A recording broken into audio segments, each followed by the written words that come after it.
Solar cell 2.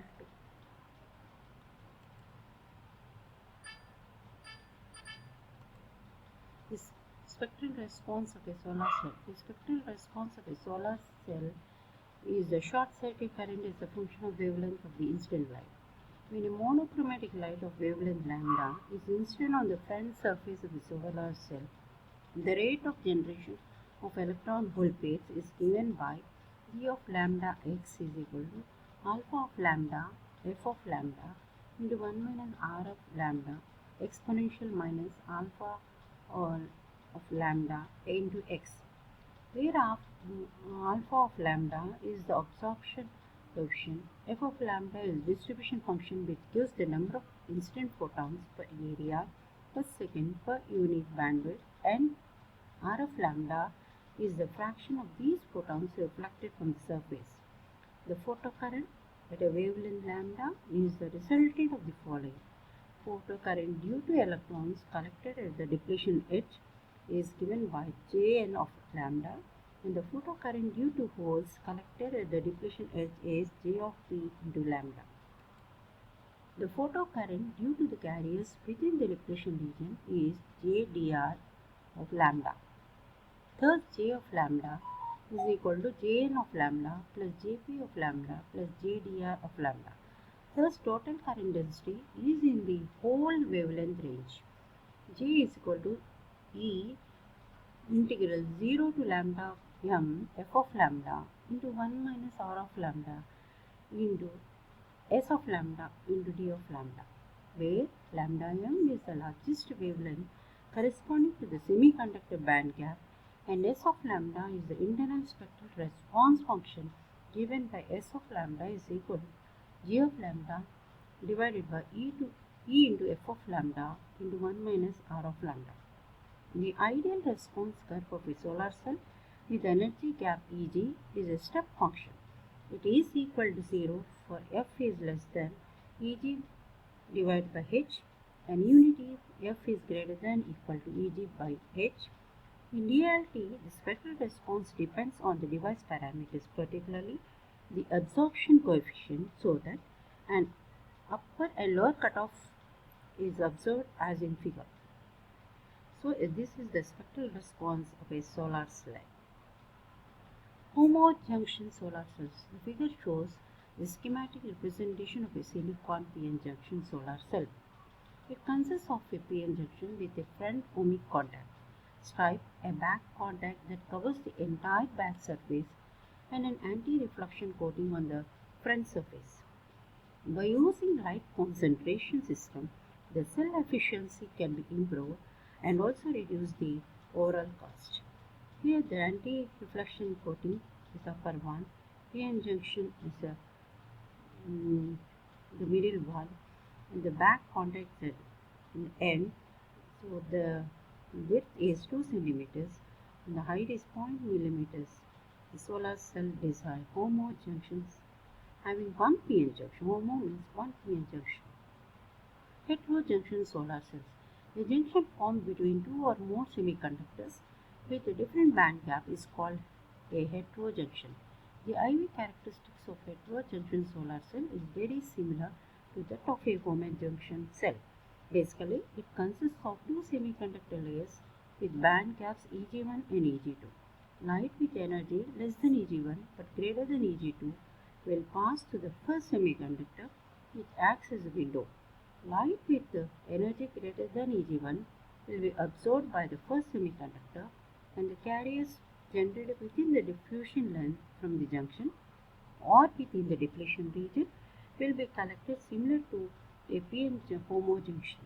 The long wavelength cutoff is given by Eg2, and the short wavelength response depends on the band gap and the thickness of the first semiconductor. We have the first band gap. The first layer is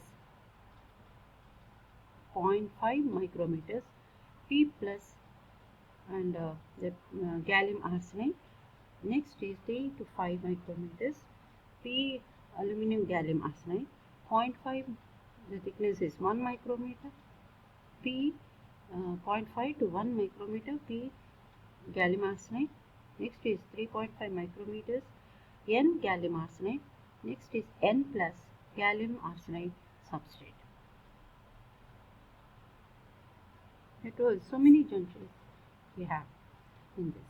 Thin film solar cell. In thin film solar cells, the active semiconductor layers or polycrystalline or disordered films that have been deposited or formed on substrates such as glass, plastic, ceramic, metal, graphite or metallurgical silicon. In some examples, thin film cadmium sulfide solar cells are fabricated using a substrate of electroform copper coated with 0.5 micrometers of zinc. A layer of cadmium sulfide about 20 micrometers thick is evaporated on the heated substrate at 220 degrees centigrade, reacting the cadmium sulfide film in a cuprous in solution form. A copper sulfide layer of 1000 angstrom. A transparent grid contact is deposited on the copper sulfide and an anti-reflection layer is applied over it. Under front illumination, most light is absorbed in gallium copper sulfide. The spectral response and photocurrent are limited by high surface recombination velocity, short diffusion length, and high recombination. These solar cells have conversion efficiency near 10% and can be increased up to 14% by substituting zinc for 15 to 25% of cadmium sulfide. Thin film of silicon, gallium arsenide, indium phosphate, cadmium tellurate, cadmium sulfide, heterojunction, etc. can be deposited by various methods such as vapor growth, evaporation, electroplating, etc. The main advantage of thin film solar cells is that they are low cost due to low cost processing and the use of relatively low cost materials. The main disadvantages are low efficiency and long-term instability. Cascade heterojunction solar cells. It has been proposed that efficiency can be greatly enhanced by utilizing multi-step tunnel process in heterojunction. The cascade heterojunction solar cell consists of a wide gap of 1.59 electron volts and a narrow gap of 0.95 electron volt cells joined by the heterojunction tunnel layer form as an integral part of monolithic structure. The design also includes heterophase window layer to minimize structure recombination losses. Light passes through the first cell without being absorbed. It then goes through the ultra thin tunnel layer and collected by the narrow gap all efficiency up to narrow gap cell or the efficiency up to 30% can be achieved at room temperature.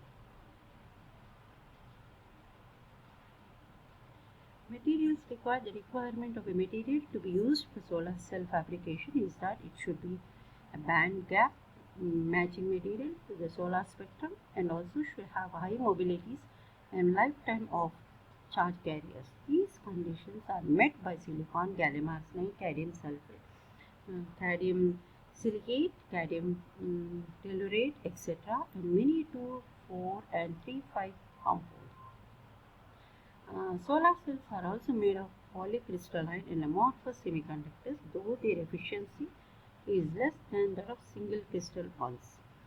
They are low cost and are mainly used for large scale applications. Cost of a cell depends on roughly on the relative abundance of the material used and their melting point. In general, for terrestrial applications, the cost reduction is an important factor where cheaper materials with less expensive manufacturing process are used, whereas for space applications, cost not considered as an important factor. Thank you.